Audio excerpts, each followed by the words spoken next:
Welcome to my channel. Jangan lupa like dan subscribe. Namun sebelumnya, saya ingin perkenalkan nama Yasser Majid SPD, calon guru penggerak Kota Ternate, asal sekolah SMP Negeri 4 Kota Ternate. Bapak dan Ibu guru hebat, calon guru penggerak, mana saya berada. Sebelum kita mempelajari refleksi modul 1.1 tentang Ki Hajar Dewantara, tentunya berbagai macam pemikiran yang ada di dalam diri kita terkait dengan pendidikan. Di antaranya ada pertanyaan yang mengganjal dalam diri kita berhubungan dengan pendidikan. Di antaranya apa yang kita alami sebelum kita mempelajari modul 1.1. Nah, di sini ada beberapa pertanyaan yang menjadi sebuah bahan refleksi, yaitu apa yang Anda percaya tentang guru dan pembelajaran di kelas sebelum Anda mempelajari modul 1.1. Baik, ada beberapa kesimpulan di dalam melihat pendidikan hari ini. Yang pertama adalah pemberian hukuman dan cara yang efektif dalam menyelesaikan konflik peserta didik. Kemudian yang kedua adalah guru adalah satu-satunya sumber pengetahuan. Yang ketiga adalah melihat keberhasilan peserta didik hanya sebatas ketuntasan materi semata.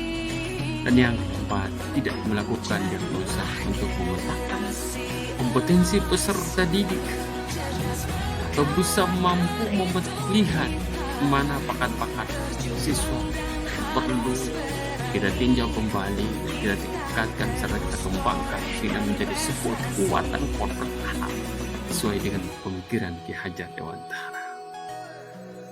Bapak Ibu guru hebat, teman-teman calon guru penggerak, ternyata setelah saya membaca, mempelajari modul 1.1, ternyata ada perubahan pemikiran di dalam diri saya sehingga bisa ataupun mampu merubah mindset serta bisa mendemonstrasikan dalam pendidikan kita hari ini.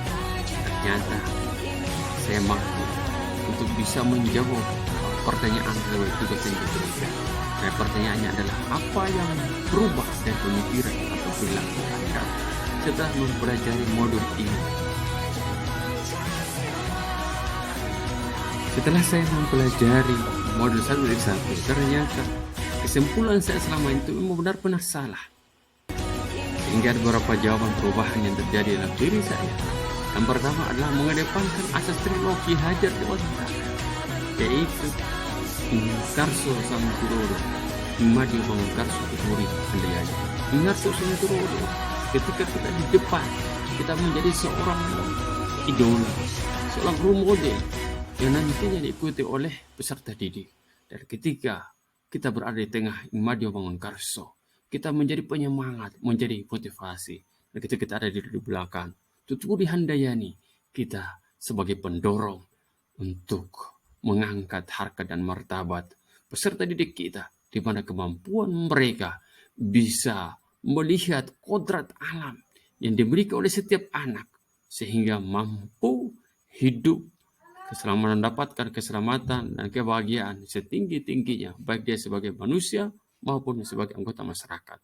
Kemudian yang kedua adalah guru bukan satu-satunya sumber belajar, bahwa setiap sumber belajar di mana saja kita bisa belajar. Namun kembali lagi kita melihat nilai-nilai budaya yang kita miliki.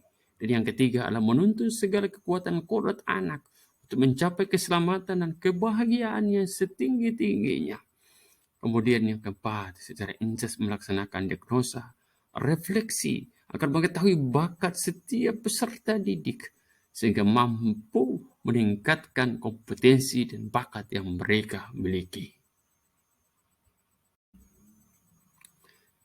Dengan perubahan pemikiran yang terjadi dalam diri saya ketika saya mempelajari modul 1.1, maka ada sebuah harapan besar.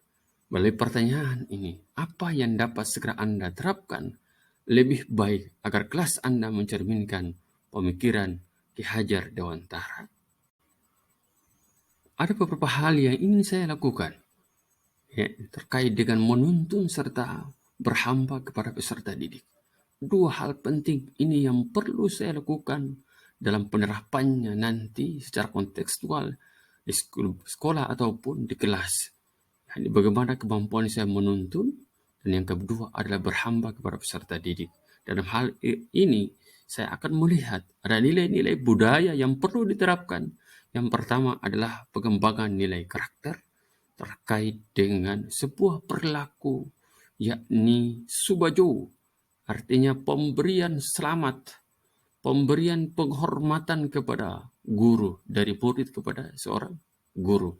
Dan ini sempat hilang dalam kehidupan kita saat ini. Saya melihat bahwa pembelajaran yang sifatnya kognitif sekalipun dibutuhkan sebuah praktik. Seorang guru hadir untuk menuntun siswa tersebut untuk mempraktekkan setiap nilai-nilai materi yang telah diajarkan kepada setiap peserta didik. Apalagi kita berbicara tentang karakter. Tentunya setiap guru mampu memberikan keteladanan dan bahkan mempraktekkan seperti apakah nilai-nilai karakter tersebut. Jadi ketika praktek itu diterapkan atau dipraktekkan, nilai-nilai karakter itu dipraktekkan, saya yakin dan percaya bahwa pasti kita akan mendapatkan perubahan dari segi karakter peserta didik. Kemudian yang kedua adalah tentang merdeka belajar. Nah, siswa harus dilihat melalui diagnosa tadi, kita mampu bisa memetakan sebenarnya apa sih bentuk ataupun cara belajar dari setiap peserta didik. Kemudian apa sih minat-minat mereka, keinginan-keinginan mereka, cita-cita mereka, harapan-harapan mereka. Diberikan kebebasan kepada mereka untuk belajar sesuai dengan apa yang mereka inginkan, sesuai dengan bakat dan minat mereka, sehingga mereka menjadi seorang peserta didik yang merdeka. Merdeka artinya kemampuan untuk selalu bernala kritis, kemampuan berpikir kreatif, inovatif untuk menggapai cita-cita mereka. Salam dan bahagia Bapak Ibu guru hebat. Demikianlah pemaparan dari saya terkait tugas modul 1.1.A.8. Semoga bermanfaat. Terima kasih atas partisipasinya. Jangan lupa like dan subscribe. Semoga kita semua diberikan keberkahan dan tetap eksis di dalam dunia pendidikan dan melakukan sebuah transformasi pendidikan besar-besaran dengan mengedepankan refleksi pemikiran Ki Hajar Dewantara. Merdeka.